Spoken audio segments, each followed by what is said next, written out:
Здравствуйте, меня зовут Павел Сидорик, я профессиональный отделочник. Занимаюсь ремонтом квартир и домов уже более 10 лет.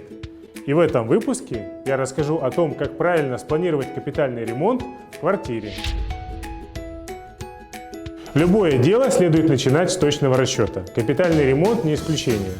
Первое, что стоит сделать, это план с точными расчетами. Вы можете этот план заказать у профессионала, тогда он будет выглядеть вот так. Или дома составить его самостоятельно. Если ваш план требует перепланировки, то следует начинать с демонтажа старых перегородок и возведения новых. Это самые грязные работы. Следующим шагом я рекомендую сделать штукатурные работы. Это делается для того, чтобы было проще потом сделать электромонтаж и сантехнику.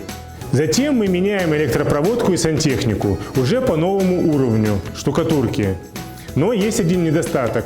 При таком методе придется потом замазать штробы. После того, как мы сделали штукатурку, электрику и сантехнику, мы можем приступать к стяжке пола. Но не забывайте про шумоизоляцию. После того, как мы выполнили черновые работы с повышенной влажностью, это штукатурка и стяжка, мы можем приступать к работам из гипсокартона.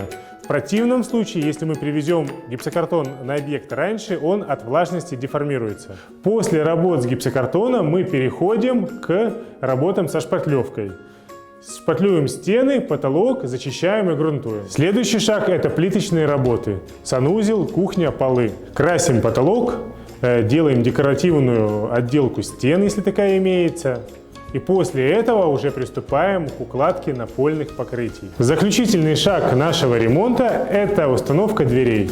Наши предыдущие выпуски можно посмотреть по ссылке здесь. С вами был Павел Сидорик и онлайн-Бай. И помните, ремонт – это просто.